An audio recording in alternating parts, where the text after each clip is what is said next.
How's it going, everybody? Welcome back to LuckyPackMTG. My name is Matt, and you guys are here to watch me crack some packs. And today is a very special day because it's Patreon Friday. I know, it's actually on time this time. That's because I haven't been super busy in editing and things like that. So, we're going to actually do Patreon Friday on the first Friday of the month, which just happens to be the first. So, we have some stuff to go through real quick. Of course, we have our patron right here, James H. You get a shout out yet again. And if you guys want a shout out, you guys want, to participate and get yourself a pack, link down below. Join the Patreon, peruse the tiers, get your name in the end of the credits, get a shout out on Patreon Friday. Have some fun with it. Get yourself some luck from me to you. But what are we opening today? We are opening Crimson Vow. I got myself, these are draft boosters again. The set boosters were about $100 out of my price range, but we still got these. There are some good cards in here. We got some style. I finally got my hands on a box of this, like I said I wanted to. And I didn't have to buy a collector booster pack because we have a box topper in here. But first things first, we need to get James his pack, which means we need to open this. And I'm going to go over some of the hits, some of the surprising hits that are in this set. So in the mythic slot, of course, we have Toxrill, the corrosive, the horrible slug that everybody hates. I love him. I have him in a couple decks. I continue to use him because, Toxrill is amazing. See, and we got ourselves a box topper right here with some really cool artwork on the back of Olivia. We'll get to that at the very end. Speaking of Olivia, she is also a hit. Olivia, Crimson Bride. Then we need a Hallowed Haunting, Necro-Duality, and Cultivator Colossus. Those are the mythic hits. And then in the rare slot, we have my favorite hits to have, which are land, which are Deathcap Glade, Sundown Pass, Shattered Sanctum, Stormcarved Coast, and then we need ourselves a Hullbreaker Horror and Edgar Charmed Groom, which we have pulled out of these packs before. So let's see if we can get them again. Now, there are no uncommons. No good, they're good uncommons, but they're not, worth a lot. Surprisingly, though, there are 3 commons that we're looking for. Kessig Flame Breather, End the Festivities, and Reckless Impulse. 3 commons that I hope to get an abundance of. Let's hope they're not like Heir Apparent. Now, we have 36 packs. I don't know if this says there's a foil in every pack. It does not. So this is before. This is the second oldest set that I have opened. The oldest is still being held by Thrones of Eldraine. But we're going to go ahead and open this up. But first, we're going to get James's pack. And we're going to do this the same way we always do. 1, 2, 3, 4, 5, 6. You guys get to see the roll. That is a 6 from the third column. So we're going to set that aside real quick. You guys get to see some of the behind-the-scenes stuff. Ooh, you get to see my closet. Get those out of the way. And then, James, we're going to roll 2d6, since there are 12 packs here. 2d6, and we're going to see which pack is yours. 6! Right in the middle. All right. So, 1, 2, 3, 4, 5, 6. That one is yours. We will have Cloud look it over, protect it, and hopefully bless you with some good luck, some of my good luck, as I refix the camera here. Let's go ahead and get started. I'm so eager to open these up. Now, I'm going to continue doing what I have been doing. We're going to burn through the commons and uncommons unless we hit some cool, unless we hit those cool showcases, or unless we hit some of the commons that we're looking for. But I hope you guys like the new format. I know I do. Makes it a little bit harder to edit, but hey, I do it for you guys. So let's go ahead and get into these draft boosters and see what we can pull.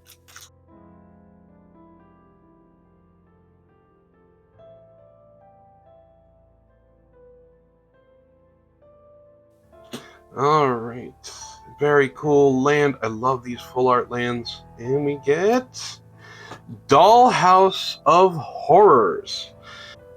There are some really, like, you can use this in an Urza deck, since Urza puts out constructs and everything, and that will be a very big creature in addition to what it is.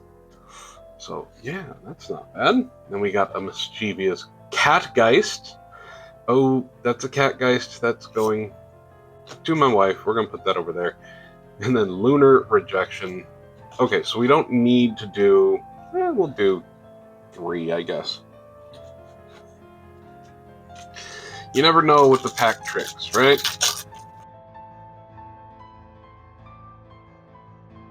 Hey, our very first Kessig Flame Breather. Now, why is this so good? Let's find out. Whenever you cast a non-creature spell, Kessig Flame Breather deals 1 damage to each opponent. Oh, Spellslinger deck. Okay, that makes sense. Full art planes, and then Drolf, Visionary Stitcher. Now we got the showcase version of Drolf before in our random pack openings. So zombies you control have flying, and then you can tap 1, tap him, sacrifice another non-token creature, create an XX blue zombie creature token where X is a sacrificed creature's toughness. Good for token decks.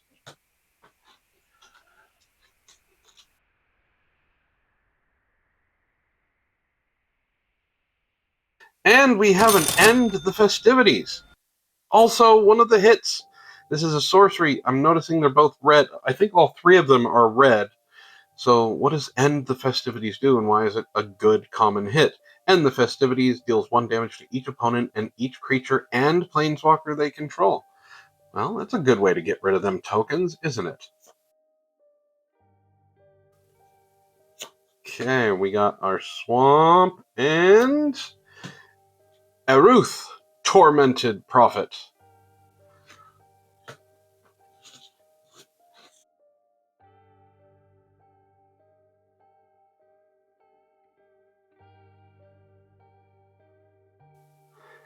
And then we got a Full Art Mountain and Hopeful Initiate.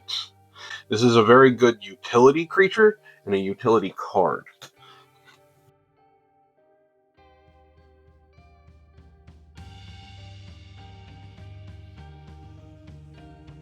Oh, that is cute! Alright, we're gonna move that over there. We got a dog and a cat. And then a beautiful full art planes. And hey, Shattered Sanctum! These dual lands are always good. Always. Don't let anybody tell you otherwise. Shattered Sanctum is really simple. It's tap for white or black. But it comes into play tapped unless you control 2 or more other lands. So play it on turn 3 or turn 1 if you got nothing to do. Good hit.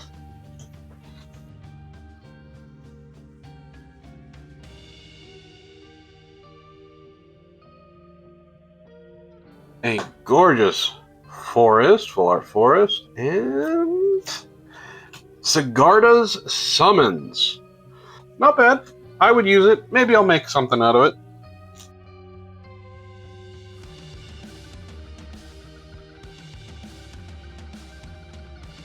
Alright, we got ourselves a Plains and Voldaren Estate. Alright, I don't know about that last ability. If you are playing in just a straight vampire deck, eventually, if you get enough, you could probably just tap it for free instead of paying the 5. But I don't know, like, these first 2 abilities were probably the ones that people are playing. Not a bad land. A utility land.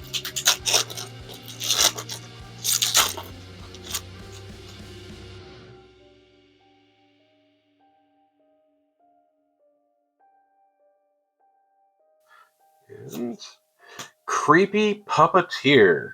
Yeah, that's not bad. I would maybe use it in a Voltron deck. What I have noticed is we haven't gotten any showcase stuff yet. Maybe those were only in the set boosters.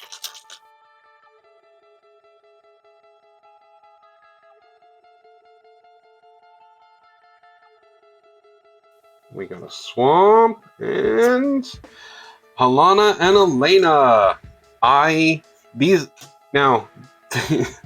These two are really good.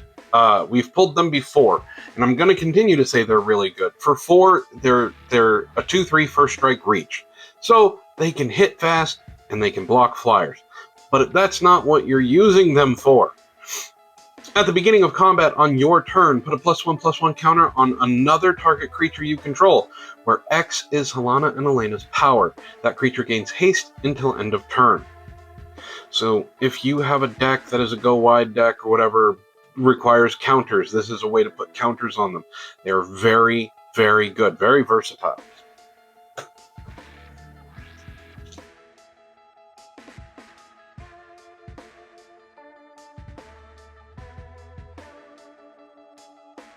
Oh, I was wrong. We got one of those showcases.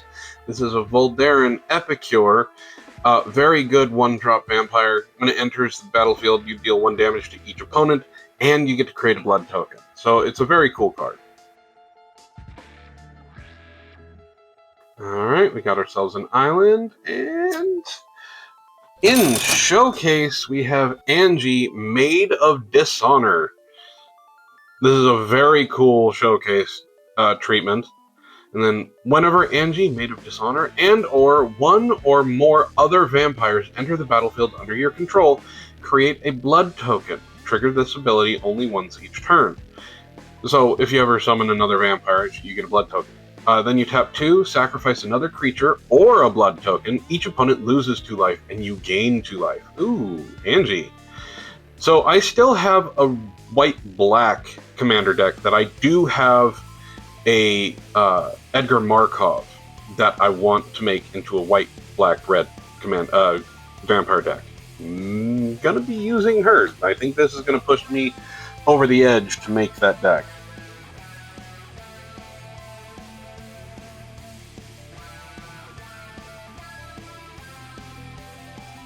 Reckless Impulse. So we've gotten all 3 of the hits for the commons. I'd like to see more of them since they're common, but let's see what Reckless Impulse is and why is it so good. Exile the top 2 cards of your library. Until the end of your next turn, you may play those cards. Okay. I get that. So, play Reckless Impulse. If it's a land and you didn't play a land this turn, you can play it. And then there's the spell capability that you have already. This is a really good card for a sorcery. Definitely willing to pay the 2 mana for that. And there's our forest, and Ascendant Pack Leader. This deals with power. If you guys watched this last week's video, it was on Temur Roar. This would be a good card to put into Temur Roar, and I think I'm going to. Not bad. Good card.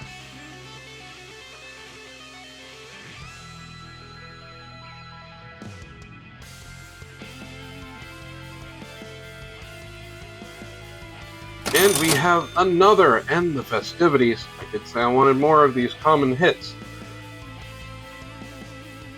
And then this is our plains, and Glorious Sunrise. What is Glorious Sunrise? I think we've gotten one of these before. At the beginning of combat, on your turn, choose one. Creatures you control get 1/1 and gain trample until end of turn. Target land add 3 green mana until end of turn. And then draw a card if you control a creature with power 3 or greater, or you gain 3 life. Very versatile, very good. Not bad. I will take it. I have plenty of decks that could use it.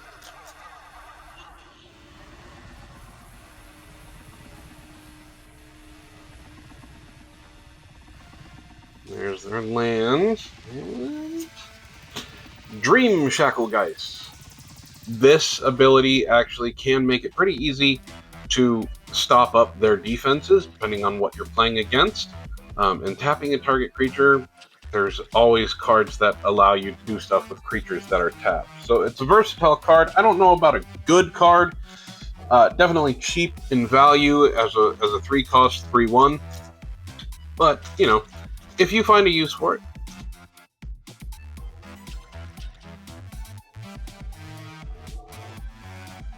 Hey, another End the Festivities. Common hit, can't go wrong. And the foil was a foil End the Festivities. So we have a playset of them now. One of them foil, but still. And we got our swamp and Cultivator Colossus. We got another hit. This is a big boy. It costs 7, 3 green and 4. It is a plant beast. Has trample. Cultivator Colossus's power and toughness are each equal to the number of lands you control. So at a minimum, well, I guess he could be a 2/2 if you have a bunch of mana rocks. But let's just say, at a minimum, with just no mana rocks into play, he's a 7/7 with trample.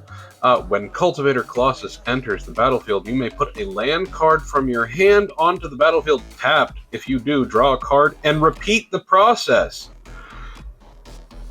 Oh, okay. So he has a potential in a land. Oh, he's a landfall creature.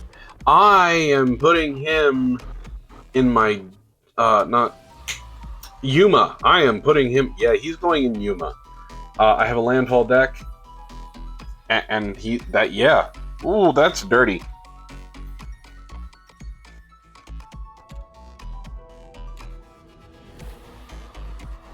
Hey, we get a showcase Skulking Killer. Very cool. Right off the bat there. We got 2 showcases in this. We got a Belligerent Guest as well. And then there's the island. And Edgar, Charmed Groom. That is one of the hits. So that is cool. We've gotten him before. We got him in Showcase before, I believe. So this is what he normally looks like. He costs 4. Other vampires you control get +1/+1. Very good. And then when Edgar, Charmed Groom, dies, return it to the battlefield transformed under its owner's controller as Edgar Markov's Coffin. At the beginning of your upkeep, create a 1/1 white and black vampire creature token with lifelink and put bloodline counter on Edgar Markov's Coffin. Then, if there are 3 or more counters, you remove them and transform him back into Edgar Markov. So he is a very painful creature to get rid of. If you can exile him, this effect doesn't take place. But if you kill him, well, he flips. And he's already a 4/4 for 4, which means he's someone that you're going to attack with. Then you get tokens. He's a pain in the butt to deal with. So it's a very good hit. Then we got some Garden Paladin. Definitely going into my vampire deck.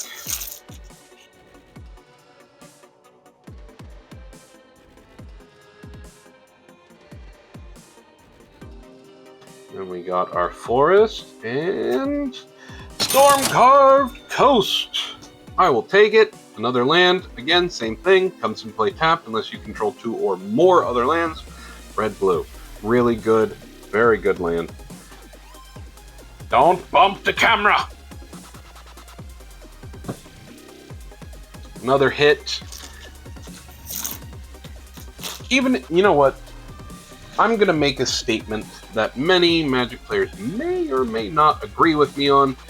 I really don't care, because it's true when you're playing multiple game styles. Anytime you get a dual land, regardless of what it is, even like Desperation, you're making the commander deck and you get some of the common dual colored lands, anytime you get them, they're good. Regardless if they're rare non-rare, doesn't matter. They're completely universally used, and most of the time they're mana fixing and helping you anyway. So it's always good to get land. Hey, another Kessig Flame Breather. That's another hit. We will take it. And then there's our mountain and Lantern Flare. Cleave was an interesting idea. It didn't really take off. It wasn't a bad idea, but it's another one of those, well, it's an alternative cost, so it's not necessarily a good cost. But it can be versatile. There are some good Cleave cards. Is that one of them? Sort of, but not really. All right, we're going to do this one, and then we're going to open up James's pack. And we're going to see what James gets. We've been opening up some good cards, so maybe he'll get a Hullbreaker Horror. Who knows? Maybe he'll get a foil. Oh, you know what?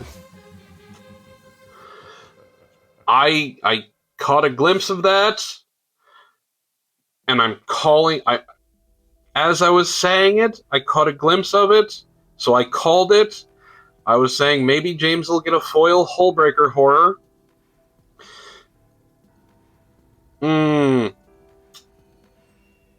Gonna flip this over. We're gonna go right to it.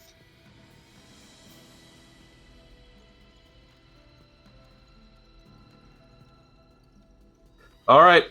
As I said, I saw it as I was calling it. It is a foil Hullbreaker Horror.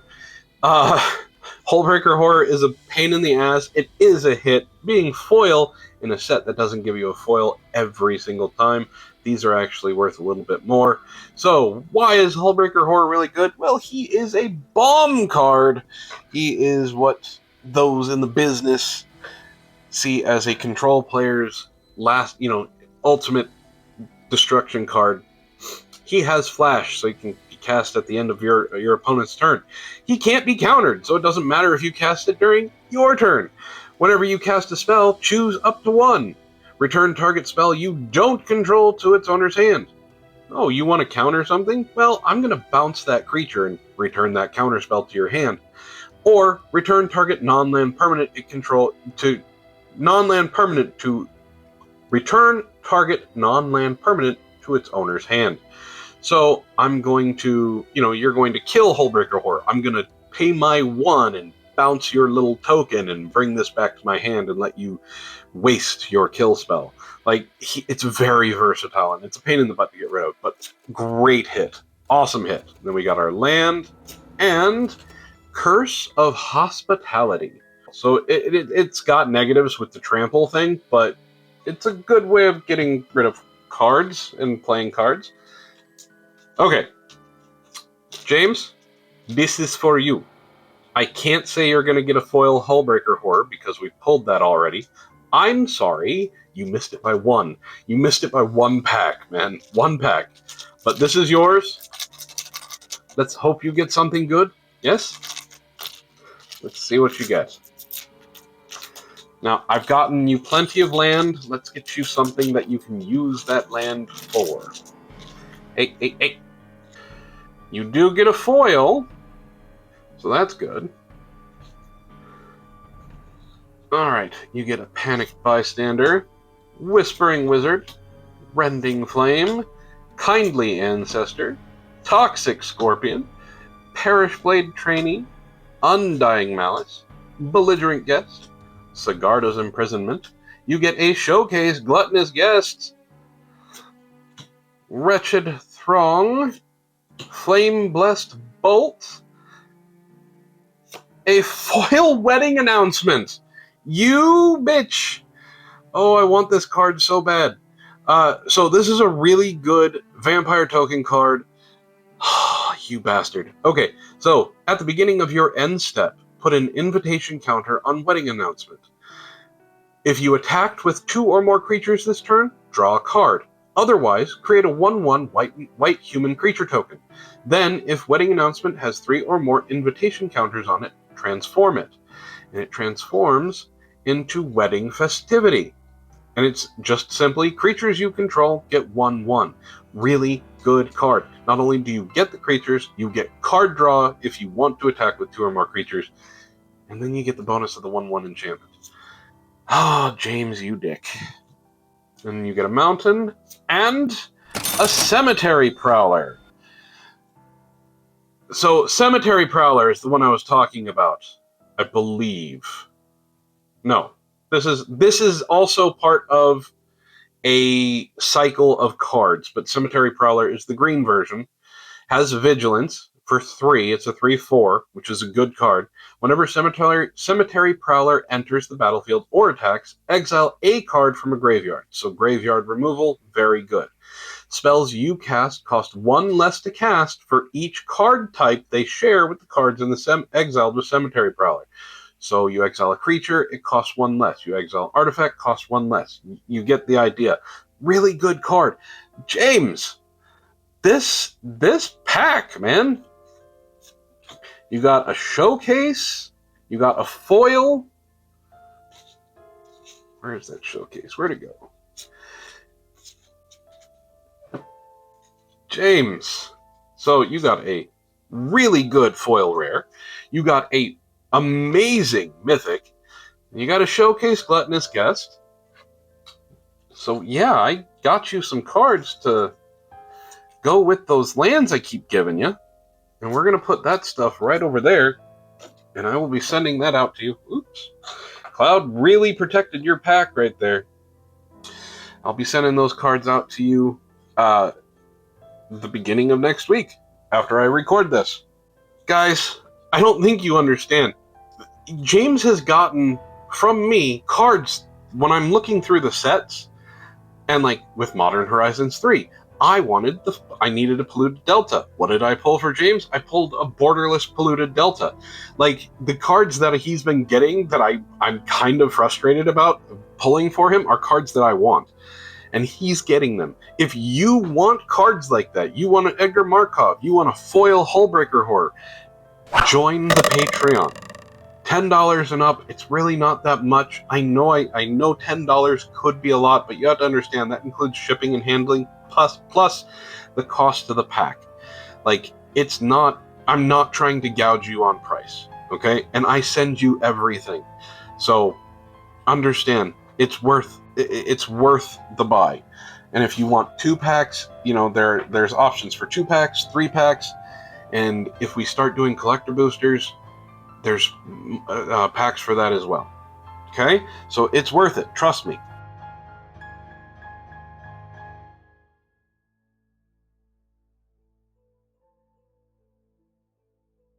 It makes me chuckle. Then we got a mountain and a concealing curtains. It's a decent card. It really is.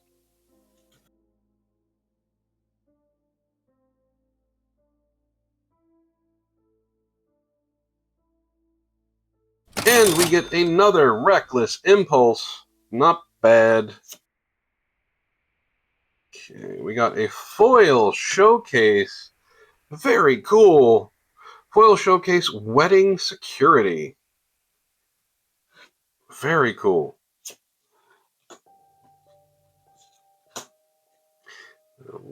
And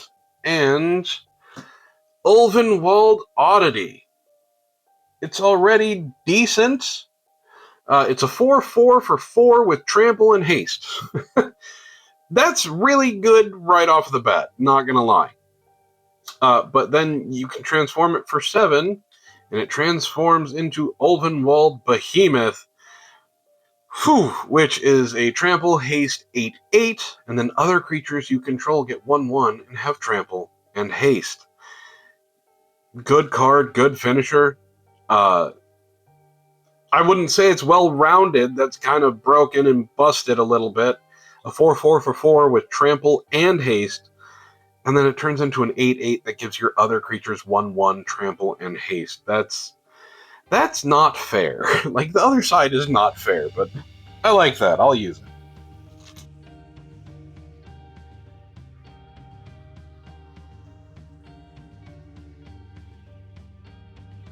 And then we got a showcase Unholy Officiant. I love I keep saying it. They're amazing. I have yet to see a bad showcase styling. They have yet to miss with these. For me, anyway. I know there are some out there that are like, oh, these are awful. Oh, we get another one. Bloodcrazed Socialite. Very nice. We got a forest. And a showcase Cemetery Keeper. This is the red version of that cycle. This has first strike when Cemetery Keeper Gatekeeper enters the battlefield. Exile a card from the graveyard.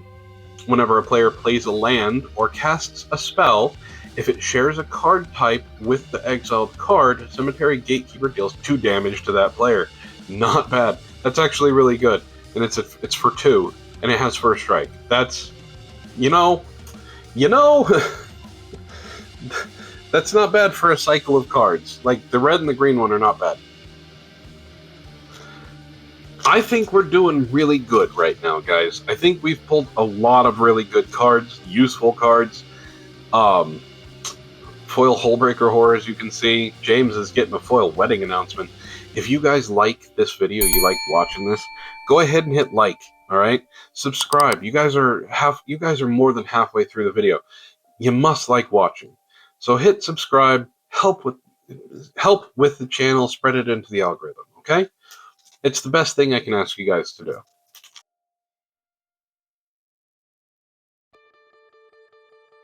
All right. Oh, we got a showcase Innocent Traveler. And we got a Plains and a Hullbreaker Horror. Well, I'm okay with 2 of those. One of them being foil. I'm gonna. I will keep it. I'll keep it.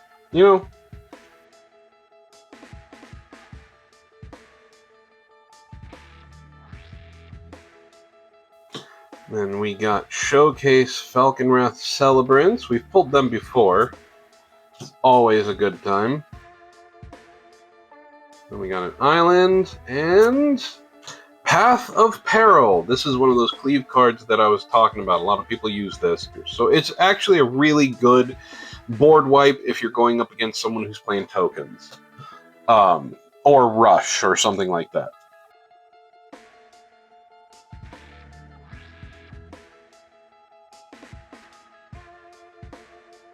A Mountain, and a Welcoming Vampire. Welcoming Vampire is not bad.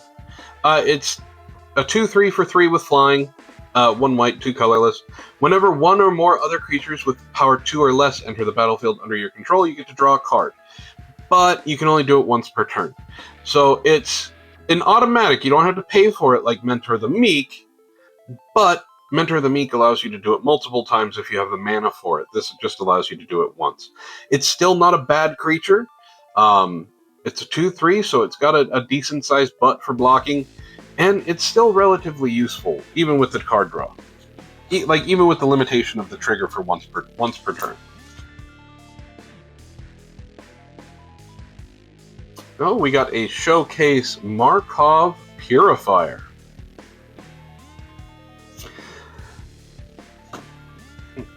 Yeah, with all of these white-black vampires and black-red vampires and red-white vampires, I need to change my vampire deck around or make a brand new one.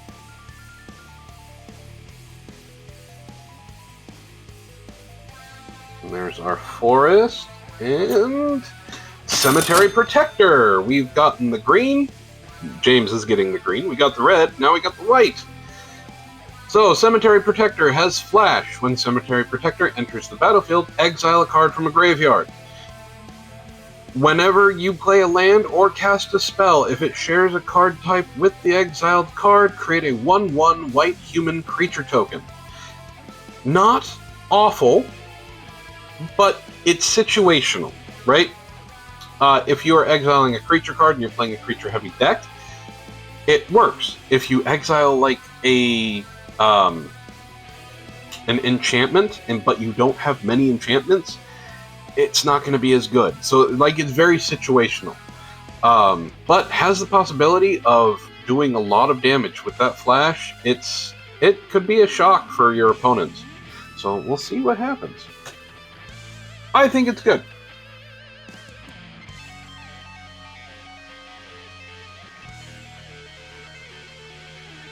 I think, hey, Kessig Flamebreaker!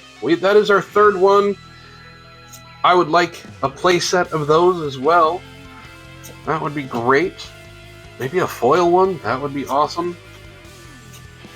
And we have a foil Path to Peril. I talked about it already. It's one of those Cleave rares that kind of snuck up on me, but not bad. And then we have our island and Graph Reaver. It's definitely a hold kill card, and you have to have the creature to sacrifice to it, right? You can't just drop them out there. Taking 1 damage for 3 is not great, but very, very versatile.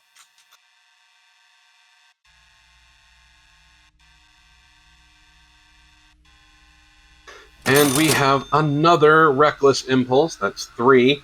It's the bonus of having these as common. Then we got a Swamp, and... oh, look at that! A borderless Storm-Carved Coast. That's gorgeous! I love that. So we've gotten 3 doubles for the rare hits. I'm okay with. Very good. I love that. That's gorgeous.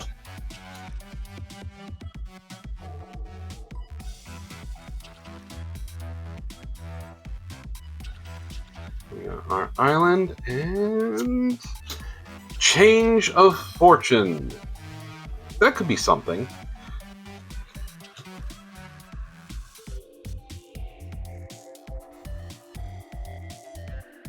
Oh, hey!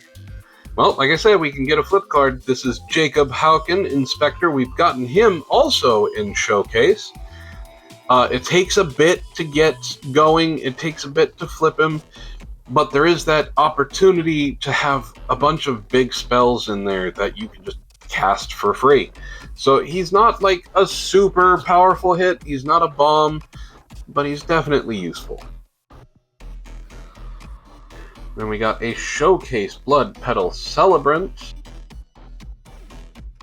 And we just had, and then the land. So Jay, we pulled the mythic first. We weren't supposed to, but that's what happens.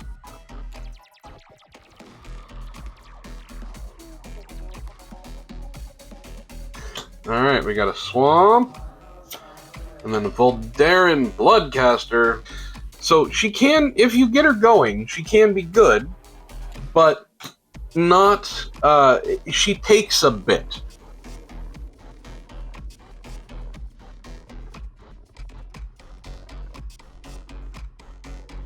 And we have another End the Festivities. That is a playset of End the Festivities and a foil. Our Mountain and Hiveheart Shaman. This has something to do with bees, I have a feeling.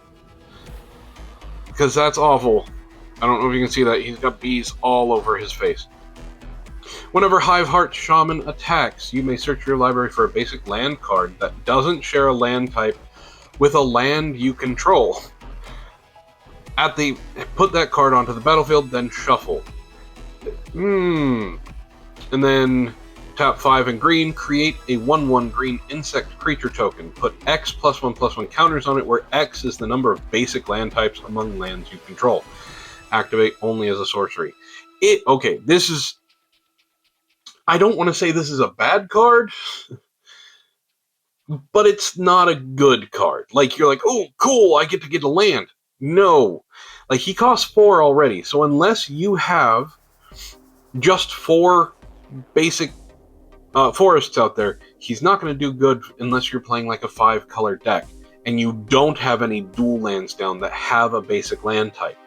So if you have a basic land type down, like a forest, and he attacks, you can search for a mountain, an island, a plains, a swamp. If you have a Wooded Foothills down, which is a mountain forest, and he attacks, you can only search for an island, a plains, or a swamp. So unless you're playing a 5-color deck, he's not good. Versatile, yes. And the late game for the 6 for the 1/1 green insect creature token with like possibly 3 to 4 counters on it, awesome. But like, this is not a great card. You have to have like a landfall deck, maybe a 5-color landfall deck, sure. But like, just for normal use, Hiveheart Shaman, not great.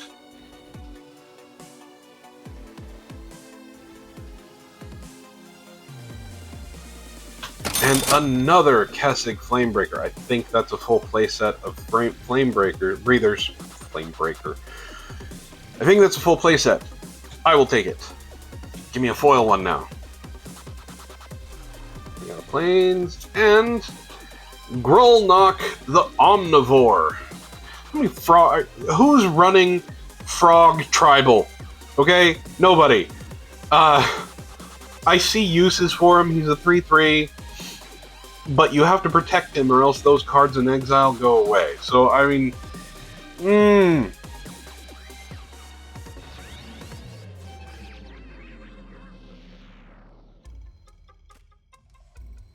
Alright, we got ourselves a forest, and... Inspired Idea. Has Cleave, draw 3 cards. Your maximum hand size is reduced by 3 for the rest of the game. Or you pay 5... and you just draw 3 cards.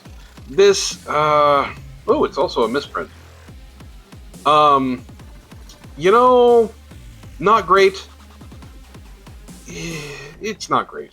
It's just not a great card. I would rather spend 5 mana to draw, at the end of your turn to draw 3 cards.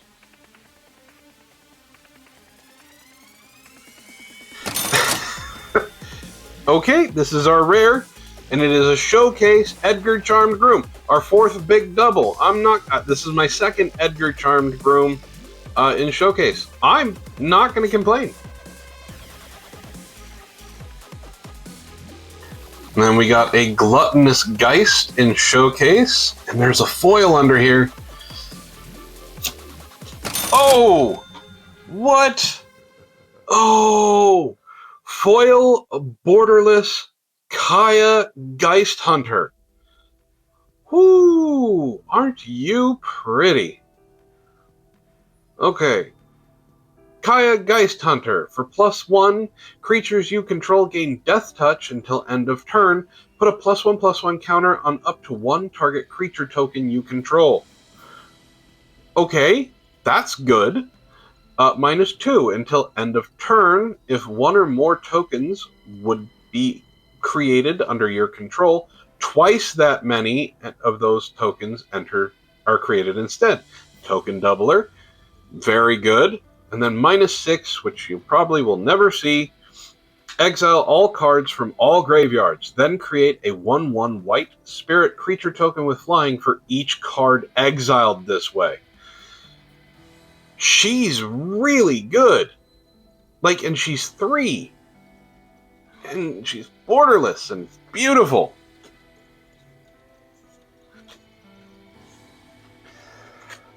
Okay, last pack. With all of the things we've pulled, I don't know if we need last pack magic. Sorry for the impromptu Jerry Seinfeld impression, but, alright, last pack magic. Here we go. And then we have our box topper, which I will get. Because I don't know what the box toppers are for this. For Lost Caverns of Ixalan and the box topper, I have a pretty genuine idea of what they are. So this, I have no idea. Then we have an Alluring Suitor in Showcase.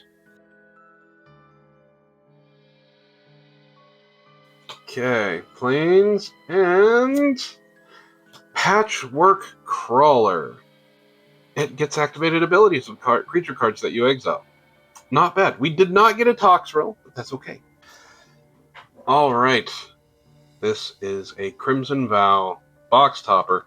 I don't know if you get the same box topper or if it's like Lost Caverns of Ixalan where you get there are multiple different box toppers. So let's see what we get. I'm excited by this. I love the idea of box toppers. I wish they would do them again. Ruined my box topper. Alright. And we have... Well, search the Count's Castle. Okay, so these are the card skins. This is Thirst for Discovery. Draw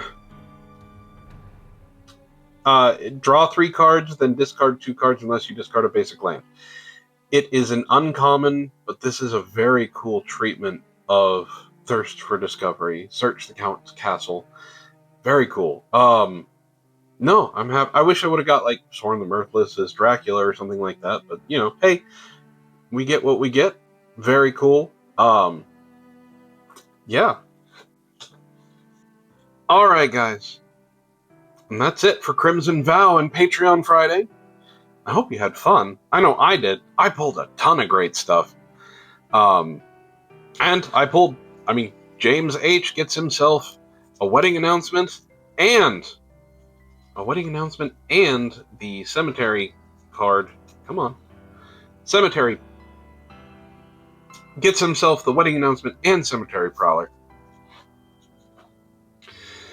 So this, I've been wanting to get my hands on Crimson Vow. I've told you guys this before. I've pulled a lot of good things out of the set boosters that we've done at the random.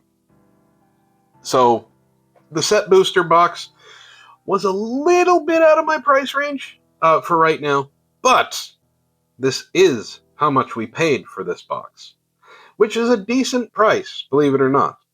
And I think we did really well because this is how much we made. And, I mean, getting double Hullbreaker Horror, getting double Cleave, getting double Edgar Charmed Groom, you know, there's a bunch of good stuff. We got the two lands, we got the Shattered Sanctum, and then, of course, the Search the Count's Castle. All of this is fun. I love doing this stuff. And if you guys like this, go ahead. You've been here the entire time. You're still watching. Give this video a like, will ya? It helps. It really does. Share this round with your pack opening friends. Leave a comment down below for what your favorite pull was. And, most importantly, subscribe to the channel. It does help. It tells YouTube exactly what people want to see, that this is a channel that people are watching. And if you want to participate in Patreon Friday, there's a link down below that you guys can click on. Takes you to my Patreon. Sign up at the $10 reward tier or more, and I will give you the cards that I pull for you, whether it's 1-pack, 2-pack, 3-packs, whatever it is. But, with all that being said, my name is Matt, this has been LuckyPackMTG, and I'll see you guys next time.